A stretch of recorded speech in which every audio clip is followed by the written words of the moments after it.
안녕하세요. 고쳐주는 삼촌 성형외과 전문의 송승욱입니다. 오늘은 코필러 그리고 필러를 녹이는 주사에 대해서 알아보도록 하겠습니다.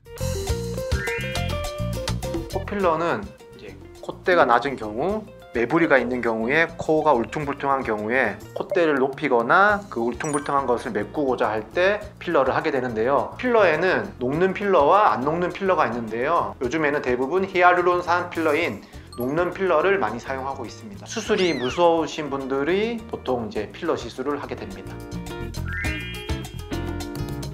코필러 같은 경우에는 필러 제품마다 기한이 조금씩 다르긴 하는데요. 일반적으로 6개월에서 9개월 정도, 또 길게는 1년 정도 유지된다고 생각하시면 됩니다.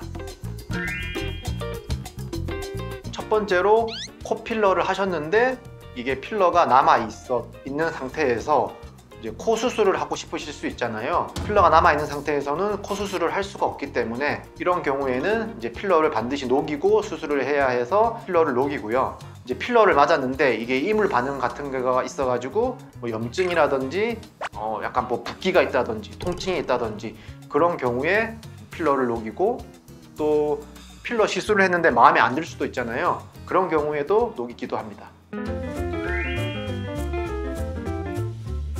코필러의 횟수에는 사실 2번이다, 3번이다 이렇게 특별히 제한이 있는 것은 아니고요. 환자분이 원하시거나 그리고 필요한 경우에는 언제든지 맞으실 수는 있습니다. 물론 계속 맞으면 계속 높아질 수는 있겠죠. 근데 이게 필러 같은 경우에는 여러 번 맞게 되면은 코 여기 피부가 약간 넓어지거든요.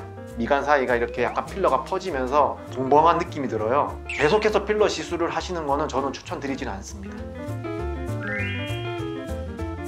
특별한 과정은 없고요. 필러가 아까 말씀드린 것처럼 녹는 필러는 보통 히알루론산 필러를 많이 쓰게 되는데요. 이 히알루론산을 녹이는 그 물질이 바로 히알라제라는 물질입니다. 그래서 이 히알라제를 필러가 주입된 부위에 이제 주사를 하게 되는데요.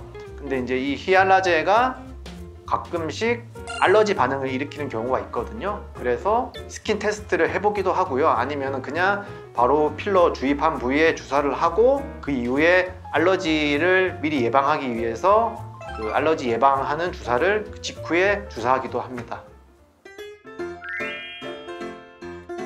네, 물론입니다. 코에 필러가 있는 경우에 아까 말씀드린 것처럼 필러 같은 경우에는 시간이 지나면서 이게 유지 기간이 어느 정도 있기 때문에 흡수가 돼서 없어지거든요. 근데 그거를 고려하지 않고 필러를 둔 채로 코 융비술이 코를 높이는 수술을 한다든지 하게 되면은 이게 나중에 필러가 흡수돼서 없어지면은 높이가 맞지가 않게 되잖아요. 코 수술을 하실 때는 반드시 필러를 녹이고 수술을 하셔야 되고요. 그리고 이게 녹이지 않더라도 코 수술 과정에서 필러가 들어가 있으면 필러가 이렇게 줄줄줄 흘러나오는 경우도 있거든요. 수술하기 전에 저희가 환자와 계획했던 그런 결과가 나오지 않을 가능성이 훨씬 높기 때문에 반드시 코 수술 전에는 필러를 녹이거나 또는 제거를 하고 수술을 하셔야 합니다. 저는 사실 아직까지는 필러를 안 녹이고 수술을 해본 적은 한 번도 없기는 한데요. 일단은 수술 전에 필러 녹이는 주사를 꼭 시행을 하고요.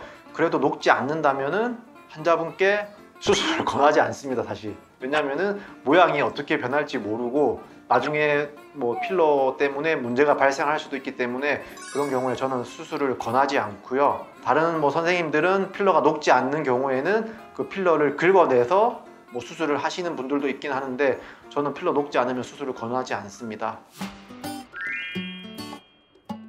필러 녹이는 주사도 물론 부작용이 있는데요. 부작용이라고까지 할 건 아니지만은 약간 붓기가 며칠 정도 갈 수 있다는 그런 불편감이 있을 수 있고요. 그리고 가장 큰 부작용이라고 할 수 있는 거는 이상 면역 반응이 일어날 수 있거든요. 보통 이제 알러지 반응이라고들 표현을 하는데요. 몸에 두드러기가 난다든지 많이 붓는다든지 시술 부위가 그런 경우를 대비해서 저는 필러 녹이는 주사를 하는 경우에 루틴하게 알러지 예방하는 주사를 꼭 주고 있습니다. 보통 코필러는 이제 콧대에 많이 주사를 하게 되거든요. 근데 간혹 가다가 이제 코끝에다가도 주사를 하는 경우가 있어요. 저는 사실 코끝에는 필러 주사를 하지 않는데 어쨌든 그런 의사분들도 계시거든요. 근데 환자는 콧대에만 필러를 맞았다고 저한테 설명을 하고, 저는 이제 콧대에만 이제 필러 녹이는 주사를 했거든요. 그리고 이제 수술에 들어갔죠. 코 수술을 하면서 이렇게 개방을 해서 들어가니까 코끝에서 투명한 젤리 같은 형태로 남아있던 필러가 이렇게 줄줄 흘러나오는 경우가 있었거든요. 수술은 잘 되었지만 환자분이 뭐 일부러 저한테 말씀을 안 해주신 건 아니지만은 혹시 코끝에도 필러를 맞으셨다면은 꼭 저한테 수술 받기 전에 말씀해 주시면 좋겠고, 사실은 그 사건 이후로 저는 환자분이 콧대에만 필러를 맞았다고 해도 콧대, 코끝, 코 전체에 필러 녹이는 주사를 다 시행하고 있습니다. 네, 제 개인적으로는 수술하기 일주 전 정도에 녹이는 것을 추천드리는데요. 시간이 안 되고 상황이 안 되는 경우에는 뭐 2, 3일 전에도 녹이고 수술을 할 수가 있긴 하거든요. 근데 제가 일주 정도 전에 녹이고 수술하시는 거를 추천드리는 이유는 아까 말씀드린 것처럼 필러 녹이는 주사를 한 이후에 코가 약간 붓거든요.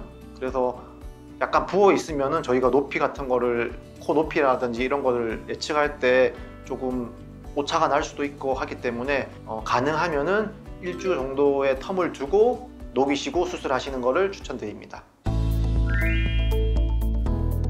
필러를 녹이는 주사를 해도 녹지 않는 경우가 있는데요. 필러 주사를 한 이후에 이게 어떤 이물 반응 등에 의해서 뭐 유가종을 형성하거나 바이오 필름에 쌓여져 있어가지고, 쉽게 얘기해서 주머니 같은 곳에 필러가 들어가 있어가지고 주사를 해도 잘 녹지 않는 경우가 있어요. 그래서 그런 경우에는 굵은 주사라고 해야 되나요? 이렇게 캐뉼라 같은 걸로 이렇게 찔러서 주머니를 깨트려서 뭐 흡입하듯이 이렇게 뽑아내거나 아니면은 뭐 긁어내거나 그런 식으로 제거를 합니다. 근데 보통은 주사로 녹는 경우가 대부분이기는 합니다. 실제로 뭐 그렇게 해본 적은 단 한 번도 없긴 한데요. 물론 넣고 녹이고 넣고 녹이고 넣고 녹이고 해보려면 해볼 수 있지만은, 넣고 녹이고 할 바에는 그냥 차라리 수술하시는 것을 저는 추천드리고요. 이게 아까 말씀드린 것처럼 100% 녹지 않을 수도 있기 때문에 제 개인적인 의견입니다. 이거는 필러 시술을 통해서 코 성형 후 콧대가 어떻게 변하는지 미리 한번 뭐 알아보고자 하기 위해서 필러 시술을 뭐 한두 번 정도 하는 것에 대해서는 저도 찬성을 하고, 환자분들이 수술을 겁내하시는 경우에 권유를 드리기도 하거든요. 근데 반복된 시술, 그러니까 필러가 계속 뭐 3번, 4번, 5번 이렇게 하다 보면은 결국 나중에 최종적으로 녹지 않을 수도 있고요. 그리고 이게 필러 때문에 피부가 약간 늘어나서 필러가 약간 퍼져서 이렇게 콧등이 약간 벙벙하게 이렇게 약간 옆으로 퍼져 보이는 경향이 있거든요. 그래서 미용적으로도 사실 이쁘지도 않아요. 그래서 저는 반복된 코필러 시술은 추천드리지 않습니다. 네, 오늘은 코필러와 그리고 코필러를 녹이는 주사에 대해서 알아봤는데요. 더 궁금한 사항이 있으시다면 뭐 DM이나 댓글로 남겨주시면 좋겠고요. 영상이 도움이 되셨다면 좋아요 꾹, 구독 꾹 부탁드리겠습니다. 감사합니다.